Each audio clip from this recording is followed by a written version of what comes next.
गुजरात के सूरत में रहने वाला रमेश पतंग का पुराना कारोबारी था। रमेश के परिवार में उसकी पत्नी हेतल और बेटा जगदीश ही थे।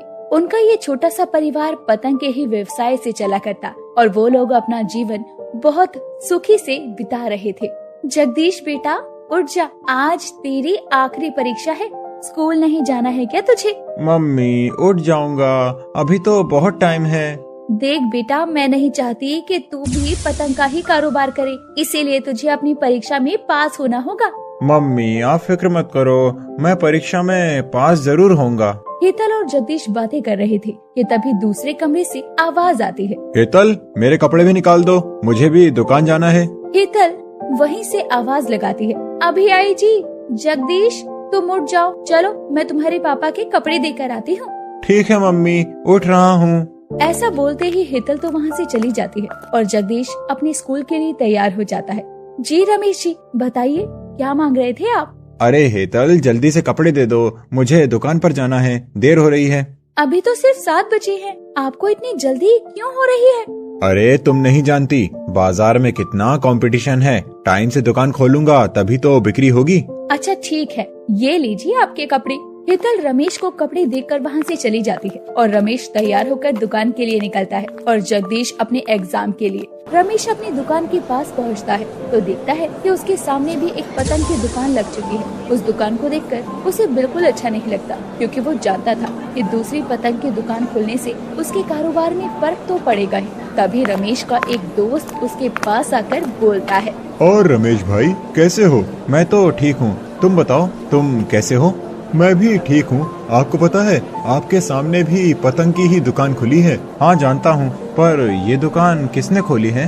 कोई बाहर शहर के व्यापारी लग रहे हैं, अजय विजय नाम है दोनों भाइयों के। सुनने में आया है कि बहुत नए नए पतंग और नया नया मांझा लेकर आए हैं अपने शहर सूरत से बेचने के लिए।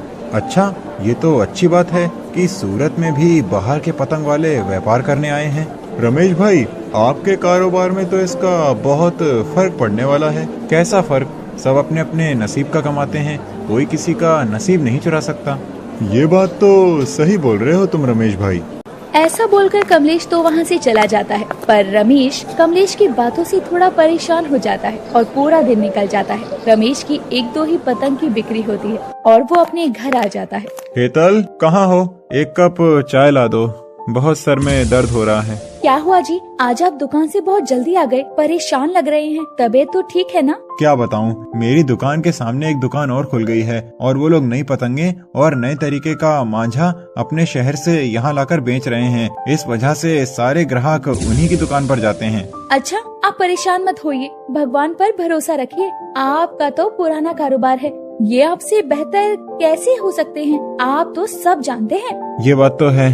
जाओ तुम मेरे लिए चाय लेकर आओ, मेरे सर में बहुत दर्द है। रमेश जी, मैंने आज आपके लिए ढोकला बनाया है, लेकर आती हूँ चाय के साथ में। ठीक है, ले आना। ऐसा बोलकर हेतल चली जाती है और किचन से ढोकला वगैरह लेकर आती है। ऐसे ही कई दिन गुजरते हैं और अब मकर संक्रांति आने वाली थी, पर रमेश की दुकान में कोई फर्क नहीं पड़ता।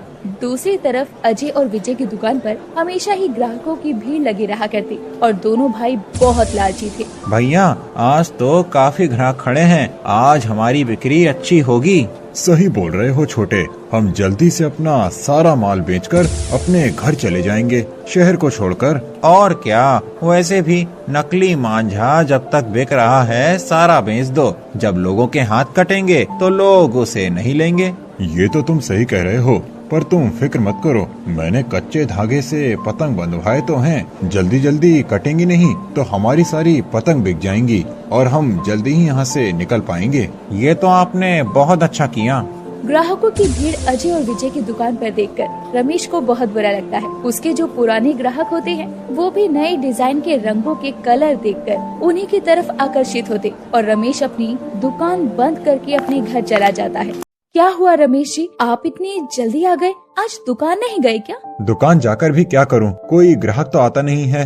मुझे तो लगता है अब हमें शहर को छोड़कर जाना पड़ेगा। आप ऐसा क्यों बोल रहे हैं? आप कहाँ जाएंगे? तो तुम ही बताओ मैं क्या करूं। मेरे सामने जो दुकान खुली है वो लोग कच्चे धागे की पतंग सस्ते दामों में बेच रहे हैं और उनका मांझा भी प्लास्टिक वाला है। पर लोगों को तो उनके नए डिजाइन पसंद आ रहे हैं। हितल और रमेश बातें कर रहे थे कि तभी वहाँ जगदीश आता है, उन दोनों की सारी बातें सुन लेता है और बोलता है, पापा आपको भी अपनी पतंग के डिजाइन चेंज करना चाहिए। जगदीश बिल्कुल सही बोल रहा है, आपको भी अपने डिजाइन चेंज कर लेने चाहिए। प्लास्टिक का मांझा बाहर शहर से मंगवा लेना चाहिए। अच्छा, तुम चाहती हो मैं भी लोगों के साथ खिलवाड़ करूं, उन्हें धोखा दूं?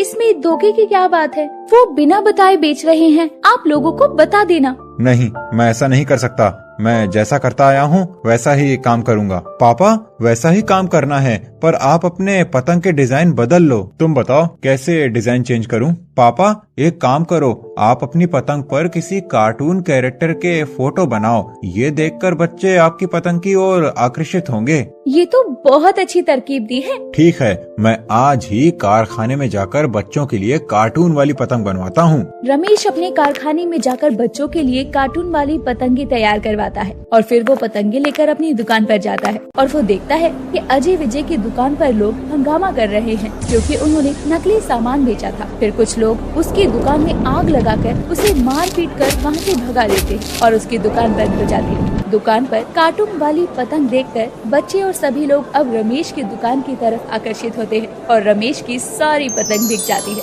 और उसे अच्छा खासा लाभ होता है।